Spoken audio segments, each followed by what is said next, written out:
মা ছেলের গল্প। একটা ছোট্ট ছেলে একটা ছোট গ্রামে থাকত। তার ছিল অনেক কিছু করার স্বপ্ন। তাদের সামাজিক অবস্থা ছিল খুব খারাপ, তারা অনেক গরিব ছিল। ছেলেটার নাম ছিল দীপক। ছেলেটা খুবই সাহস ছিল।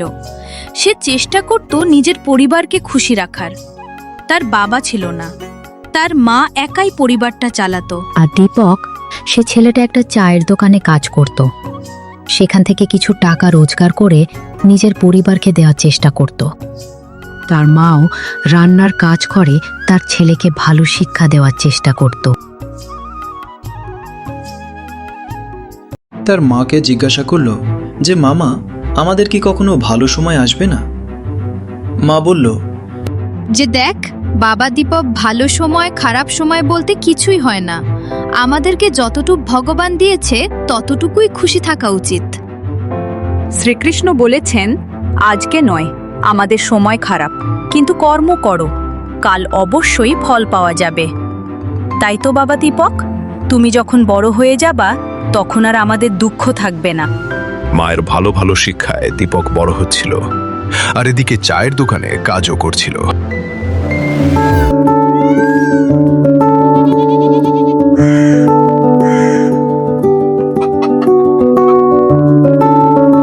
কিন্তু দীপক দিন সে একটা নদীর পাড়ে গিয়ে বসে নিজের মন হালকা করত, আর নিজে নিজের সঙ্গেই কথা বলতো আর ভাবত যে এই যে আমার তো বয়স হয়ে যাচ্ছে, আমি ধীরে ধীরে বড় হচ্ছি, আমার মায়ের বয়স হয়ে যাচ্ছে, আমি কি এই সারা জীবন চায়ের দোকানে কাজ করব না?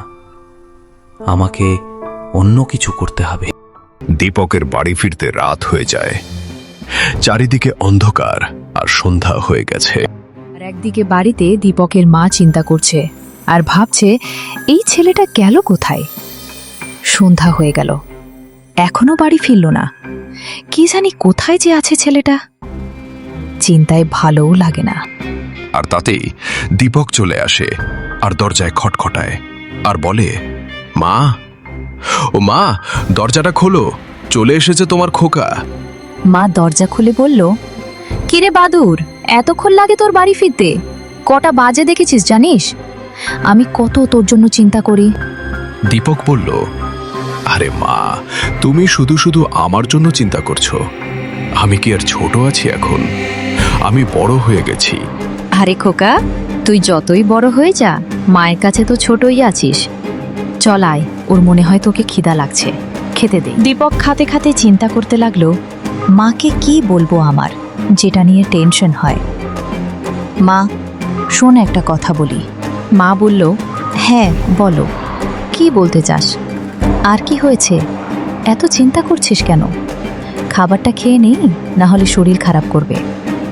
দীপক বলল, জি মা, জানো, আমি মনে মনে ভাবতাম অনেকদিন থেকেই যে তোমাকে বলবো আমার না আর এই চায়ের দোকানে কাজ করতে ভালো লাগে না।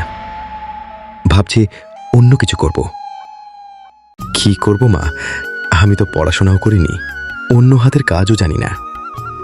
ছোট থেকে এই চায়ের দোকানে কাজ করছি, আর এখন চায়ের দোকানে।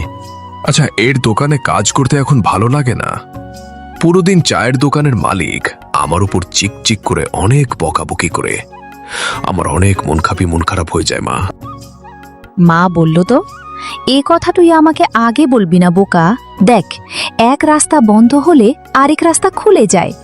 তো তুই দেখ, তুই যখন চায়ের দোকানে কাজ করবি না, তোর ভালো লাগে না, তোকে বকাবকি করে, তো তুই একটা নিজের দোকান খুলতে পারিস তো? বোকা, এতটুকু বুদ্ধি নাই তোর মাথায়? আর নিজের দোকানে তুই নিজেই মালিক হবি, কেউ তোকে বকাও দিবে না, কারো অর্ডারও শুনতে হবে না। আর এখন তো আমার বয়স হয়ে গেছে, আমি আর রান্নার কাজ তো করতে পারি না রে খোকা। তোর দোকানেই না হলে আমি চা বানাবো আর তুই বিক্রি করবি। একটা সুন্দর মিষ্টি ছোট্ট আমরা দোকান দিব, আর দোকানে নাম রাখবো মা ছেলে চায়ের দোকান। কি বলিস খোকা? মায়ের কথা শুনে দীপক বলল যে হ্যাঁ, মা তো ঠিকই বলেছে, অন্যের কিছু করার থেকে নিজের কিছু করা অনেক ফায়দা। মায়ের কথা শুনে দীপক সকালে উঠে জঙ্গলের দিকে রওনা দেয়। দোকানের জন্য কাঠের জোগাড় করতে। জঙ্গলে গিয়ে একটা বড়সড় কাজ দেখে তার দোকানের কাঠের জন্য গাছটাকে কাটতে লাগে। এর জন্য কাঠ কাটা হয়ে যাওয়ার পর সে তখন একটা গাড়ি করে কাঠগুলো যেখানে দোকান দিবে ওখানে নিয়ে যাওয়ার জন্য রওনা দেয়। আর দীপকদের একটা ছোট্ট জায়গা ছিল। সেই জায়গাটাই অনেক ঘাস হয়েছিল।